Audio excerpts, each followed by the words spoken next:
Hello, everybody. Welcome back. Expanding the Zone. Shayne Combs here, coming to you, show 45, where we're going to be talking dead period, which I'll explain a little bit more of that here in just a second. But first, want to thank you for listening and or watching. If you listening to us on your podcast app out there, make sure you check out our YouTube channel.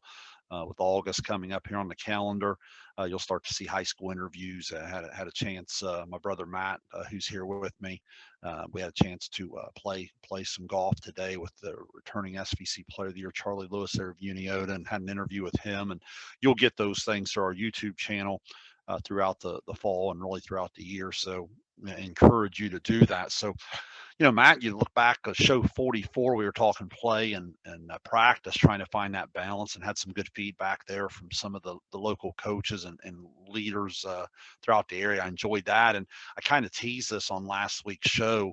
We always try to find something that is current in the sports world or the leadership world. In this case, it's a little bit of both. And it's a common phrase we use in coaching. The OHSAA refers to it as the dead period for certain sports coming up here in August, and all sports have to honor these types of things throughout the year. I guess the first thing I would do is, as I welcome you to the show, is maybe put your AD coach's hat on there and maybe just give an overview to the listeners that maybe are not familiar with this term on what we mean by that, or what the OHSAA means by the dead period. Yeah, the dead period, as we call, or the no contact period, whichever, they refer to it as, is really something that's been in place for a long, long time. And pretty much every sport has one. Like the sport of basketball has two of them, basically. 30 days after your season ends, you're not allowed to do anything with players in a basketball sense. And then basically the month of August. Other sports have the same situation, after the season ends or so many days. There's different rules for different sports. But basically it's a no contact period for, basically where you can still do some weightlifting, conditioning, things like that, but you can't do any sport related stuff. We're coming up on August, and like you said, that's the one for basketball. What's interesting is those rules have been in place for a long time. And when we had COVID, and I know we'll talk a little bit about this, but when we had COVID, most of these rules were just sort of taken off because everything was so crazy, right? And so it was a situation where the OHSAA basically put everything on hold for a while and said, go ahead and you can have as many contact days as you need. We're not going to have the 10-day rule in the summer where you can only do stuff as a team for 10 days. We're not going to have the no contact period. And then when everything kind of got back to quote unquote normal, they put it to a vote of all the member schools. And interestingly, and we can talk about this if you want, I don't want to get out ahead of your agenda, but interestingly, the member schools voted to put it back in place. I mean, the OHSAA kind of threw it to the member schools and said, do you want to continue to let coaches pretty much do what they want to do, or do we want to go back to the 10-day rule and the no contact periods? And interesting to me, the administrators voted to do that. I don't know if you had an opinion on that or why you think that might be, but that was an interesting thing that I noticed.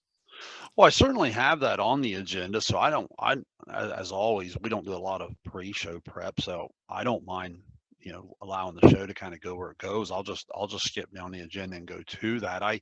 I'll be honest, Matt, I don't know if I am surprised. I think from an administrative standpoint, you always fear one sport having a little bit of a monopoly in your school. I think it's a way of maybe giving all sports a chance, so to speak. Let's say it's a sport that obviously in every school, I think you'd agree, as a longtime AD, that football's the financial bus, correct? I mean, it's Right. the one that does that. But maybe it's a volleyball school on the girls' side, or a really really high level basketball school, or whatever it may be. And I think sometimes if you start to really promote some specialization, which is already kind of getting a life of its own without any help. So I think when you look at it from maybe an administrative side, and they try to step away from the athletic scene, it may be just looking to help all programs have a chance or have their time of year where they're highlighted, obviously in season, but even maybe sharing some of the off season. Do you buy that, or do you see that perspective? I do see both sides of this. I'm gonna be honest with you. I was one who voted at the school I was at that time to not have those dead periods and the 10-day rules, things like that. I guess my view on it was I just don't like limiting kids, if they want to be out there participating, doing things. I do see what you're talking about and the point that you make, and it's a valid one. I think that, again, we talk leadership on this show all the time. I think strong leadership trumps that a little bit. I mean, if you have an athletic director, if you have a principal that is willing to tell coaches, hey, this is the way we're going to do it at this particular school. We're going to share kids, and I get it. There are certain sports that kind of at every school probably take precedent. But I think that, if you have strong leadership, I think you can manage that without having to put rules. It's like the old saying, those who use a lot of rules do it because they can't lead. They can't make decisions. So you have to have rules. And so I think sometimes we put rules in place to try to manage situations that really need to be managed by our school leaders. But I do see your point. I wouldn't go as far to say that, I'm like, pound my fist on the table on this one, but I see both sides, but I think that I guess my concern is when we limit kids and we also give maybe more advantages to certain schools that let's be real honest, maybe don't honor those periods and kind of sneak their workouts in. Maybe those schools that don't have football, so they start playing basketball a little bit earlier. Those types of things. Maybe if without those rules, maybe do we even the playing field a little bit, if that makes sense. Well, I've heard you say so many times on expanding the zone, a lot of times with certain rules, they're hard to police. So sometimes is the Yes. answer to just kind of let it go or whatnot. When I looked at my agenda here and I just kind of going off of each of your answer to kind of let you lead me down my notes, I guess my question would be on integrity or different things. You've been a coach, you've been an AD. I've been those as well, and we're both starting to dip into the administration a little bit, so we're seeing it from a lot of different perspectives. Is the OHSAA right? Sometimes in terms of, we're leaders of kids. We're leaders of young Right. people. Is it so wrong to ask our profession to have a little integrity in terms of, like, I'll give you an example. I was at the state clinic there several years ago, or however many years ago it had been, when the pitch count was coming in, right? One of the, Right. For people who don't know, our baseball association here in Ohio is like second or third in the country to like Texas, like California, those types of stuff. I mean, it's huge. I mean, so you'll go to some of these things and some of the keynote speakers, there may be, a couple thousand coaches in this, big ballroom, and a coach raises his hand and he says, how are we going to police this? Are we, do we have to report it to someone? Who's in charge of pitch count? Who's to say this kid can or can't pitch the next? And Jerry Snodgrass at the time looked at him. It was partly joking, but was more so serious of like, well, are you going to cheat? You know what I mean? Like, Right. it's one of those things of like, we're putting this rule in place to, in this case, help young pitchers' arms not get hurt and to try to have a better control over this. And they basically were asking every coach in the room of like, well, this is the rule. Are you saying you're going to stretch the rule? Are you going to cheat? You're going to do that? So a lot of times when it comes to this dead period, are some people sneaking in the gym or sneaking in the batting cage or sneaking out to a range session or whenever that particular sports session is and doing those things? Some people in the competitive world might think, well, that's kind of just sneaky and you're getting some extra work in. It's cheating, is it not? I mean, am I saying that too bluntly? Or I mean, is the OHSA wrong in expecting that of our profession? I'm going to say two things about that. No, I don't think they're wrong to expect integrity. I would have, I would have liked, and I think the world of Jerry Snodgrass. I think the OHSAA, didn't treat him exactly well, considering what he gave to them. But I would have liked to look at Jerry. I would have liked to look at Jerry and I said, "Hey, are you going to speed on the way home? Are you going to go over the speed limit?" because I bet you if you knew there was no state highway patrols out, you'd go 10 mile an hour over the limit, right? So my point to that is there still has to be somebody to police rules.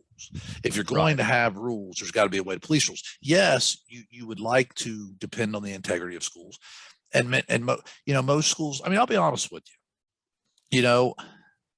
When it comes to like the dead period and the no contact period, most of my experience over the years is most schools honor that pretty well. Okay. That's the one thing I don't think a lot of schools cheat on, because, and in some ways it's just because other sports are going on anyway. If you're a basketball coach, football's kind of hot and heavy. You don't have those kids in August.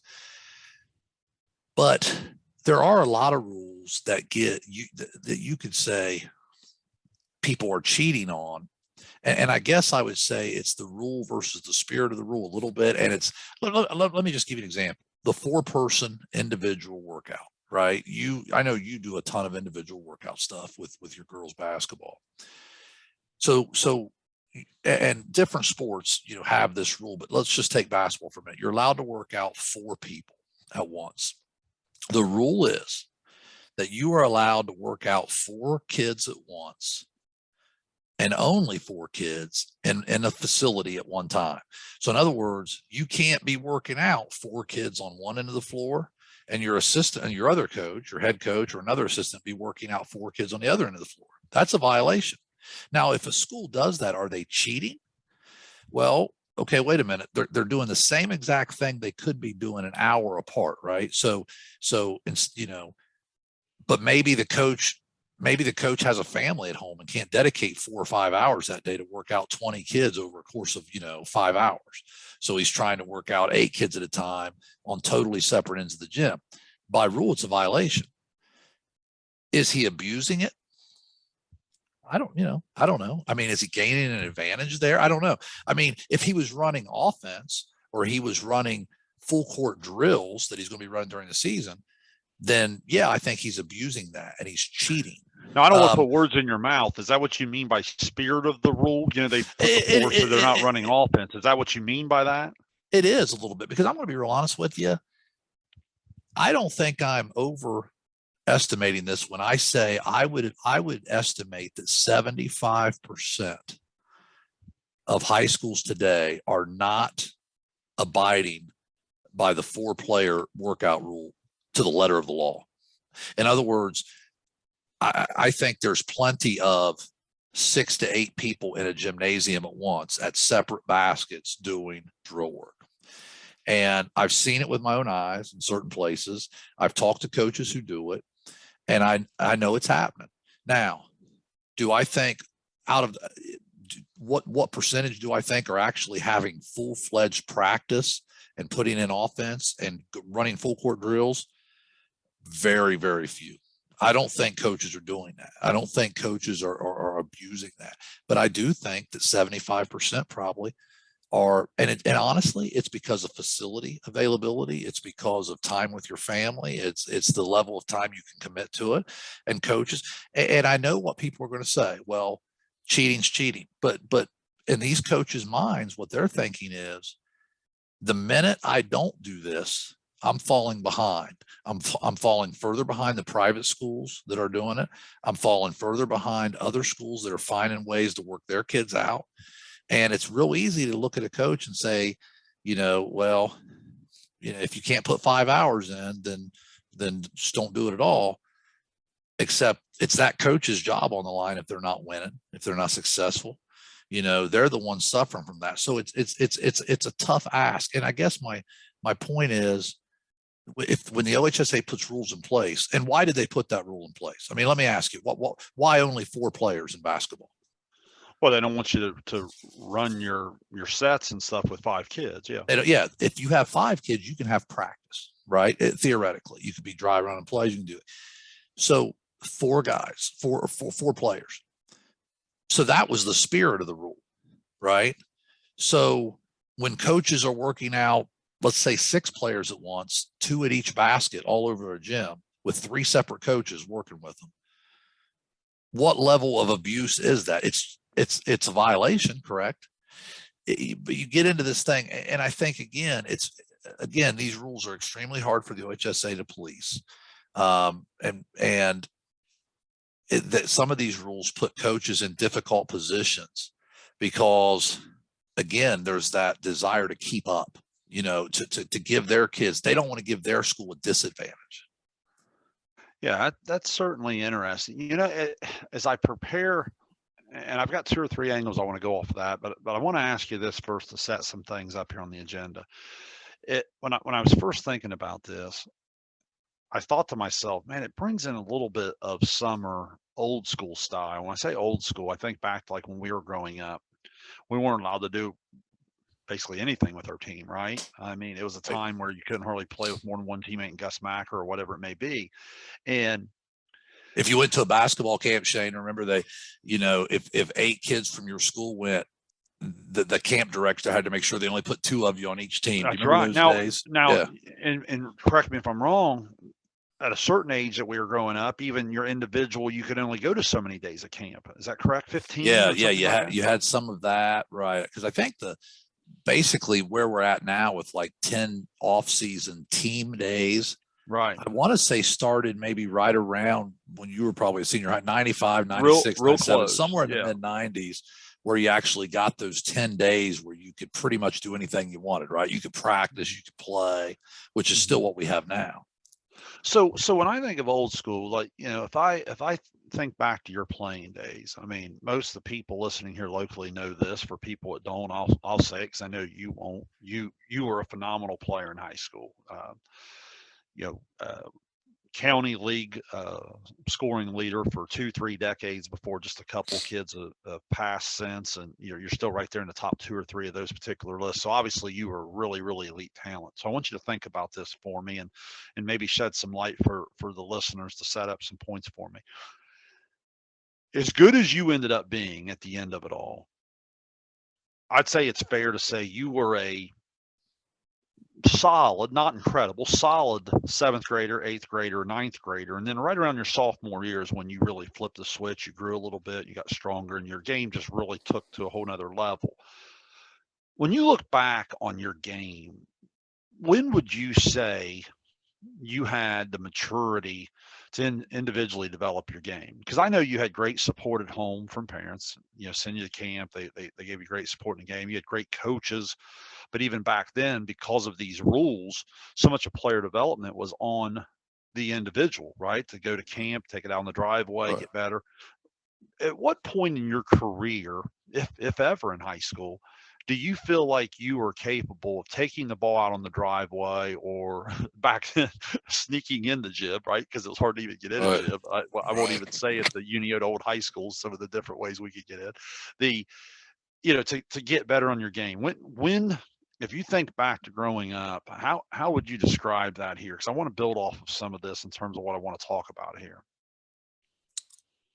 Like you said, I was, fortunately for us, we had parents at least sent us to basketball camps and things like that, right? But it's like you really, as a play, it fell on the player to take what, like, say you learned at a basketball camp, or to take what your coach maybe showed you in season, or as he met with you after the season and said, hey, work on this stuff or whatever. You really had to take it and figure it out, right? And put the time and effort in, because you didn't even have like YouTube to say, hey, let me go and pick up a drill somewhere, or, so it was difficult. But so there had to be that level of commitment. And as I look back, again, I was fortunate, like you said, to be able to go to a camp here and there at least and learn some things, but with the kids that didn't have those resources, if you think about it, they probably struggled to improve because their coach couldn't work with them, right? So I may not be answering your question specifically. Well, no, you're leading right up to it. I was wondering, at what age, if ever, did you feel like, yeah, I could go put a productive hour and a half, 2 hours, whatever honestly, it may be in the gym or out on the driveway? Well, I mean, honestly, and I still to this day don't know how. I mean, it was productive in the sense of, I can remember, you'd read an article and it would say, hey, this player takes 500 shots a day. So you're like, well, I'm going to go out and take 500 shots a day. Then you get out there, it's like, man, it takes a long time to get 500 shots up. And then you try to figure out how could I get 100 shots in the morning, 100 in the afternoon, whatever. And so probably when, like you said, when I got to be about a sophomore in high school, junior, I probably got really intentional, about my workouts and saying, and maybe laying it out on paper and saying, well, I'm going to do this. I'm going to maybe chart what I do. I think probably when you're seventh, eighth, ninth grade, you're just out in the driveway shooting, playing games with yourself, saying basically, can I make 15 shots before I miss 8 or whatever? I mean, you're just making up stuff as you go. So I think probably, maybe sophomore year or so, that's what I would say. Well, and the reason I asked that is, it's kind of a situation like when I'm doing these individual workouts, I really enjoy them, and we set them up. We probably put in a lot of hours because, in terms of, I don't know, I probably go 16 to 20 hours a week because I like to get individual one-on-one, and it's taking a little bit of that old school into the new school. And as you come into a dead period, I got to thinking through July. At the beginning of July, a lot of the girls really, really needed the guidance, right? They needed to be there. They needed to find their keys. Hey, you kind of do this and you kind of do this. Hey, when your shot does this, this is probably what's happening. And you're trying not to overload them, but you're trying to give them a couple things to get better. And we talk a lot about getting uncomfortable to get better. Well, by the end of July, I started to notice that the workouts started to run themselves just a little bit more, right? Like my role started to decrease, and they Right. almost were coaching themselves before it even come out of my mouth. You know, they would say, "Oh, I faded on that one. Oh, I did this. Oh, I didn't get good balance there," and it got me thinking. Not being a parent, it got me thinking about getting a kid ready to move forward in their career, in this case for the sake of this show, the dead period. So like here's an analogy I would use. You have a son now that's coming up on the age, which I'm sure you're thrilled about, that's going to be driving, Yeah. right? and, Yeah. and he's getting to an age, and he's a good kid, he's a mature kid, and he, like any kid, he'll have to learn responsibility and take things, but I'm sure that scares you to death. And I'm sure as a parent, and again, you could talk to this better than I can, obviously, but I assume it's a very fearful time of raising a kid, and when it comes time to send him off to school or to practice or to out to the movie with his friends or with his girlfriend or whatever, you hope that all the work you've put in prepares him maturity wise and prepares him for that. Now, obviously, I'm talking about something in life far, far bigger than getting better at basketball or baseball or whatever. Right. But see if you follow Right. me here. I think one of the things we do sometimes where we really do not serve kids correctly is we don't teach them how to go work on their own. You see what I'm saying? We're a little bit Right. control freaks in our profession. And I look at these workouts in July as, if I'm really doing my job, any girl in the Paint Valley girls basketball program that is serious about taking the ball and going half hour, 45 minutes, an hour on their Mhm. own, I feel confident that the 15, 16, 17 different kids I've worked with throughout July could do that. You see what I'm saying? Do you think throughout the Right. process that sometimes coaches become control freaks and we don't really teach? You and I once did a old school, new school type of show, and we went back and forth, and it was very balanced. The one thing I do feel like in the old school, looking back at that show, and I don't recall the number of the show right off the top of my head, is I do feel like we had to independently get better in certain skill areas in the off season more on our own in comparison to now. And I just wonder, my question for you, is that good or bad? Yeah.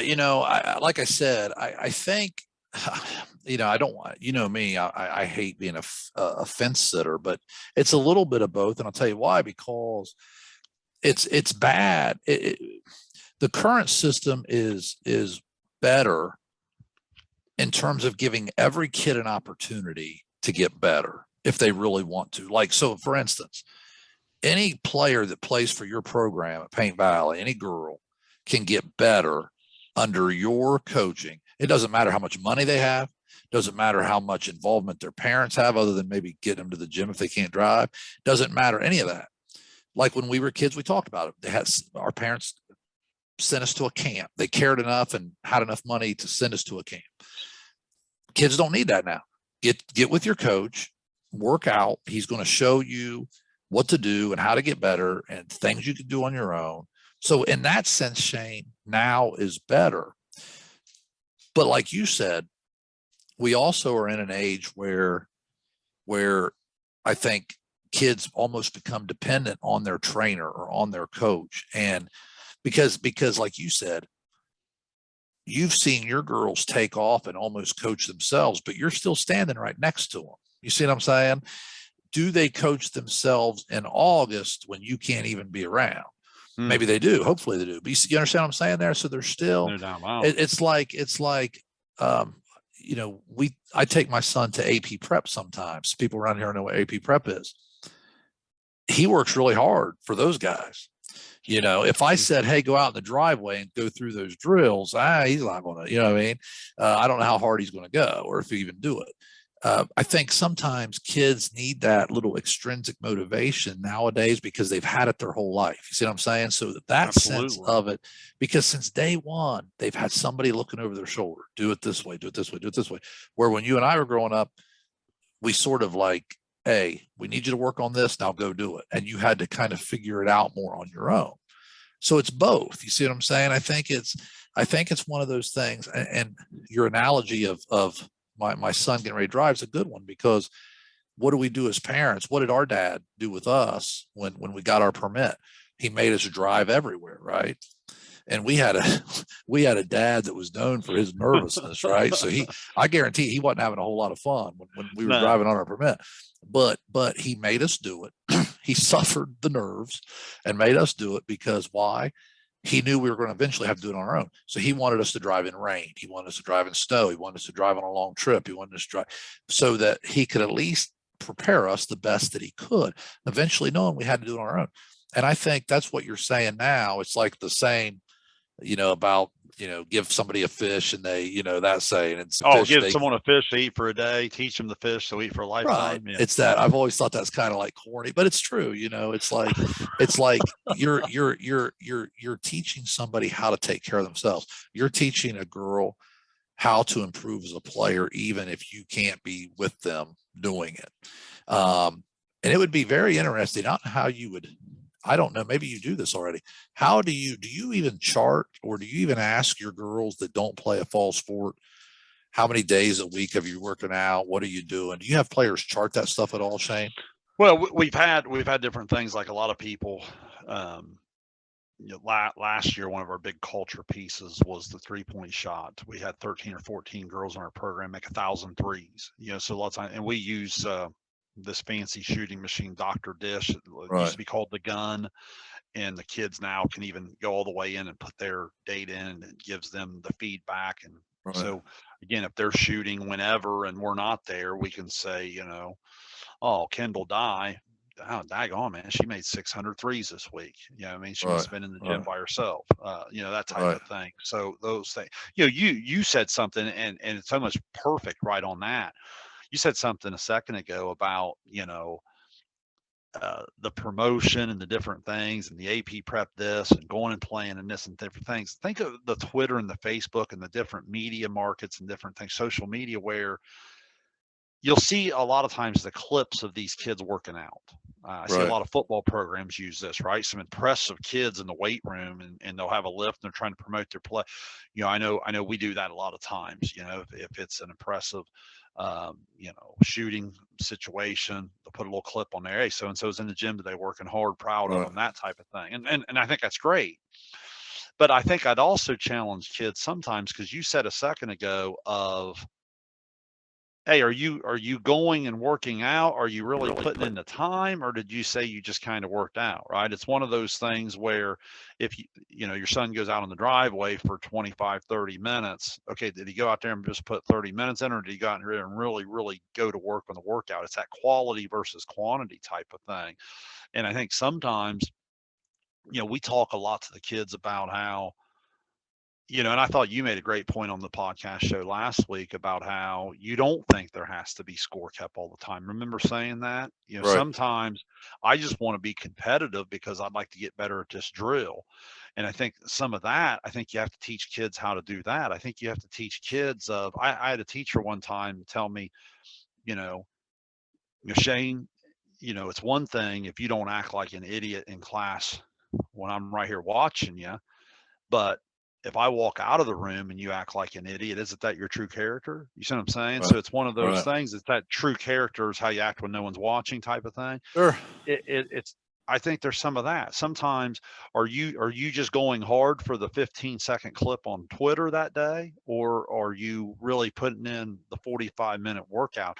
What dynamic do you think social media and some of those different things in terms of I guess the brand in this day of name, image, and likeness, and all these different things that these kids are growing up listening and watching and trying to sort out. I mean, do you think there's any factor in that in terms of what we have to make sure we're teaching kids? Definitely. I think we live, when you were saying what you were just saying, I couldn't help but get the funny picture in my head of the guy, doing push-ups, and when the girl walks in, he's like 99, 100. I mean, Yeah, he'd only done like 10.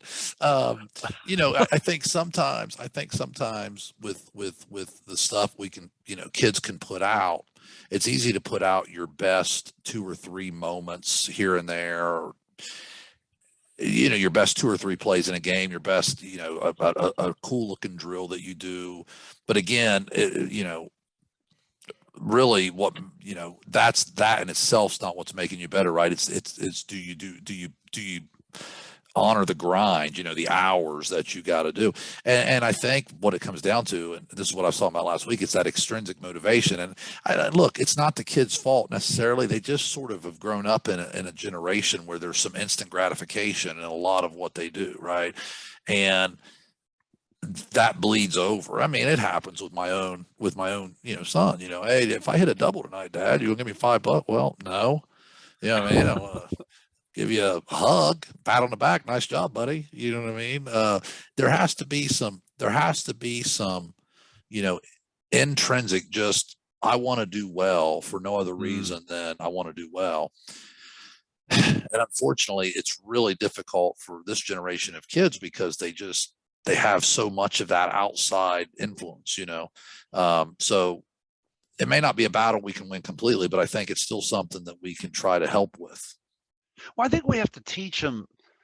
I think we have to teach them how to improve, how to appreciate improvements, how to set goals, how to evaluate where you're at, and understand that you're never going to stop improving. You know what I mean? Like oftentimes I'll have workouts with someone who's literally right out of junior high, and we may spend 45 minutes on something that if I'm working with a senior, maybe more of a 6, 7 minute warm up. You see what I'm saying? Like, Right. you know, we always try to connect things in the real sports world. I don't know if you noticed this story.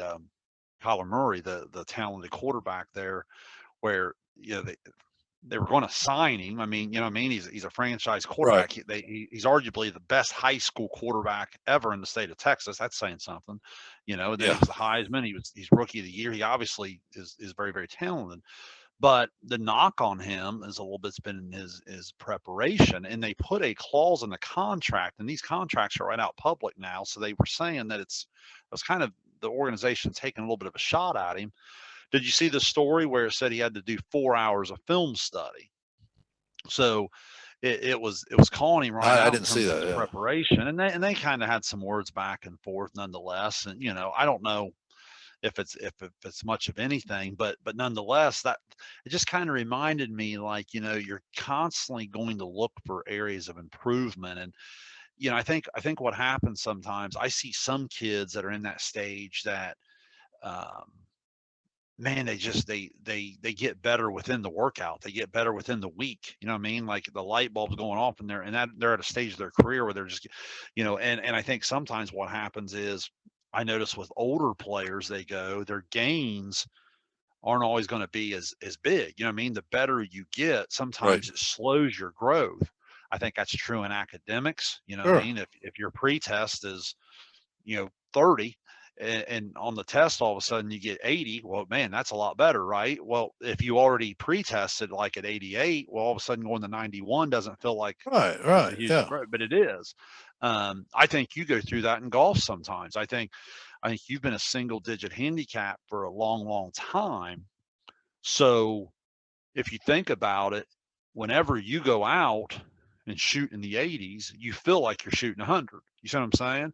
Whereas it's hard to knock one or two strokes off. Where if someone's just starting to play golf and they're out there and they're athletic and they're shooting 60 or what, it doesn't take them long to figure out how to shoot 48 or 49 or 50, Right. right? Right. And I think that stuff is important sometimes. Is you got to make sure that you help kids understand their goals and some of those different things.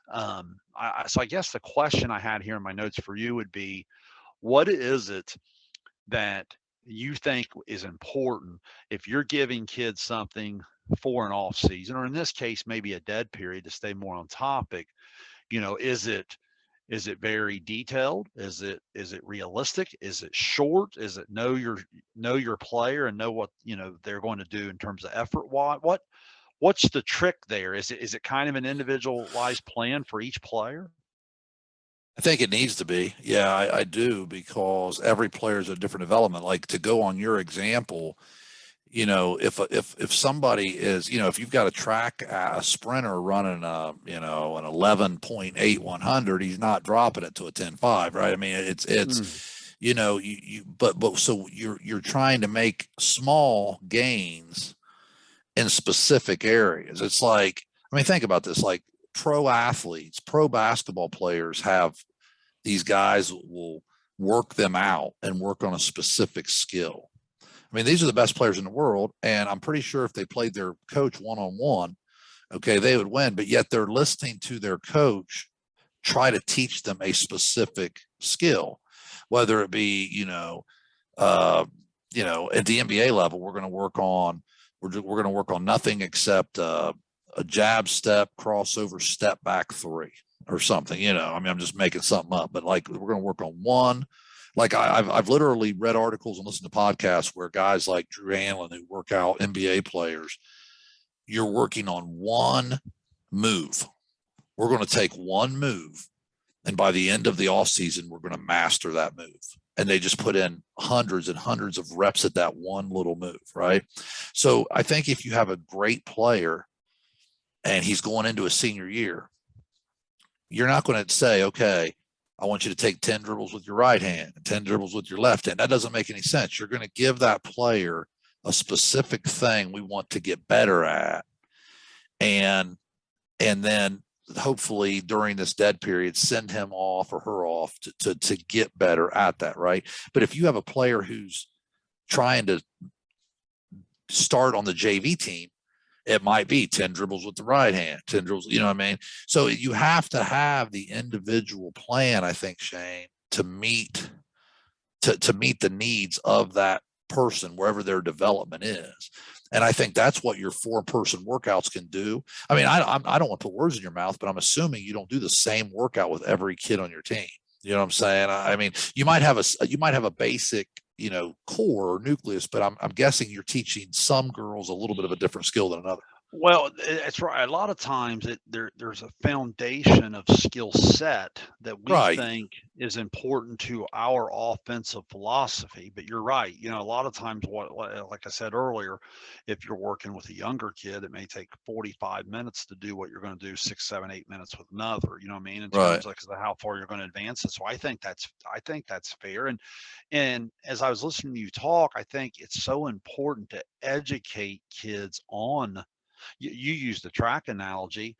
I'll see some junior high kids all the time. They'll get in the track and they'll be like, "Oh man, I'm only like 2 seconds off the school record. I'm only in the 8th grade, and they don't understand that, like, in a sprinting event, you're not knocking 2 seconds off. You know what I mean? Like, Oh, right. or you'd be Usain Bolt, you know, Yeah. because a lot of times, in a distance, could you knock some time off? Yeah, you could knock a chunk of time off if you were, Right. again, making those early gains. Sometimes they're big. Here's a great analogy for me. I always joke with the football coach, on my weight. Now, we all love to get back to our playing weight, right? Many Right. years and many pounds ago. And I always say, maybe when I first got out of school as a wide receiver weight, I can handle coach moving me to tight end. As soon as coach wants me to start playing offensive tackle, it's probably time to diet, right? It's one of those things. And so I had this goal that I just turned 45 on June 23rd. I have a goal that I'm going to lose 45 pounds in my 45th year. And I've lost 23 pounds since June 23rd here as we're recording on what is today, the 28th or 9th or something like that. Right. So I'm not doing bad. But here's what's funny about that.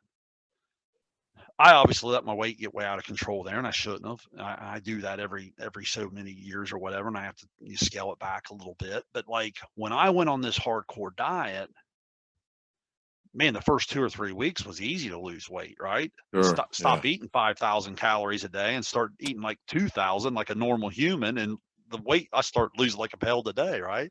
But Right. now what happens is it starts to slow. So like if my goal is 45, that first 22, 23 is pretty easy.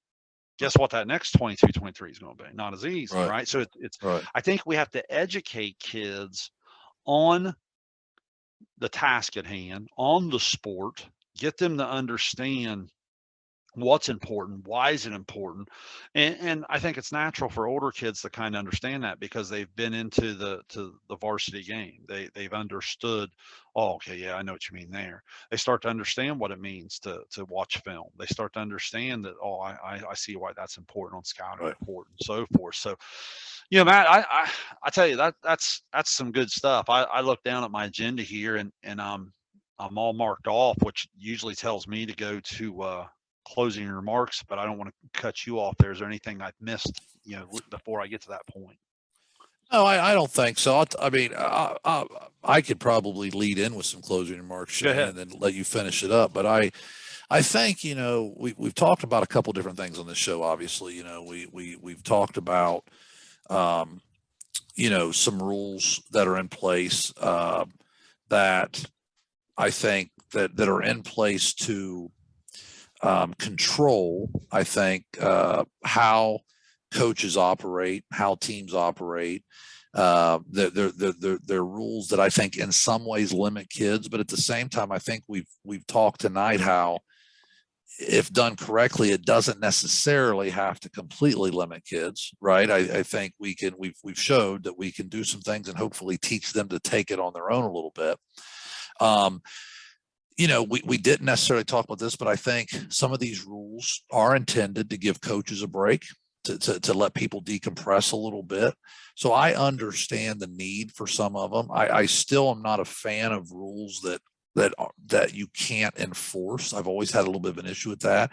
I do understand that the OHSAA depends on high schools, like you open the show with, to have enough integrity to enforce these things. And I do think there's something to be said for that. I do think it is a role of principals and athletic directors to try to keep an eye on their coaches and say, hey, if you walk in a gym and you see coaches working out 8 or 9 kids, hey, listen, make sure this isn't the rule. You know what I mean? If you're going to work out, 4 kids in this gym, the other 4 kids have to go to another facility or whatever. They can't be, you can't be in the same facility. I think it's our job to educate basketball coaches that, hey, just because you're sitting in the top row in the summer and you're, a volunteer's coaching your team, that's still a coaching day, because that's one that gets, cheated a little bit, from time to time, where either coaches play dumb or they really don't know the rule, one or the other. Both of which, at the end of the day, are unacceptable, right? If you're a coach, you have to know. But we've talked about those rules, and I think we've hit on those. But we also, I like the conversation it led to, Shane, with how we are trying to help kids, I guess, for lack of a better word, be independent, right? Not always have to be dependent on their coach or their trainer or whatever, but to be able to go out on their own a little bit. And I think there's a lot to be said for that. So, it was a good conversation. I think it's one that we could probably branch off into some other topics, which I'm sure we will down the road. But yeah, I don't know what your closing thoughts are, but those are kind of mine. Yeah, I think you touched on some of them there. I think when I entered tonight's show, I wanted to talk to people about the dead period, the no contact period, and kind of understanding what it is. Right, And because then it's coming up, right? that's right, that's right here in the month of August. And I wanted, but I really got to thinking in terms of the July workouts and some of those different things about how important it is as a leader. I'm just not talking about a coach. That's kind of the analogies we kept going to tonight. But as a leader in general, you've got to really educate people. You've got to promote what it is you want and sell it. In terms of motivation. But then you got to listen to the feedback, and you gotta hear if they're buying what you're selling, and if not, why not? Because at the end of the day, I agree with what you're saying in terms of everybody needs someone to push them a little bit, right? Everybody could use a trainer, everybody could use a coach, everybody could use, but that's just not the way it's going to be. It's not the way real life sets up. As you said, at some point the parent has to let the kid go out and drive to town by his or herself. At some point the principal has to have the teacher walk out of that TBT meeting and go to the classroom and practice what it is they've been talking about. A coach has to get a kid now in August to be able to go into the weight room or go into the onto the court or into the batting cage or out to one of the things here on our YouTube channel was Charlie Lewis of Uniota here for our local listeners. Remember what he said to us when we asked him, "Hey, you gonna play any more holes today?" Do you remember what he said he was going to go do? He's like, Right, "No, I he's think going to go hit balls. I'm gonna get hit ball." You know what I mean? Like, Right. I want to play 9 more holes. We didn't want to get hit ball. It's one of those Right. things in terms of that's he understood that's how he could get better today. So I think there's some. I just think there's some real lessons to be learned here from this show in any walk of leadership about how you have to be able to educate, you have to be able to promote, you have to be able to listen, and you got to understand that that at the end of the day, your success as a leader kind of comes down to, can the people you're leading step out on their own and go be an extension of the vision? So good stuff. Again, appreciate everybody on the feedback. Last week's show 44 there, the play and the practice discussion, and then tonight here, show 45, expanding the zone on the dead period. As always, thank Dr. Chris Goody. He promotes really helps us promote there on the YouTube channel. As I said earlier, the interview with Charlie is up, and you'll see those from some of our local athletes throughout the fall. Always try to get some volleyball coverage and some football coverage and some different things there. So Matt, on that note, we'll get on out of here. Look forward to coming back to you here real soon on Expanding the Zone. Thanks, everybody.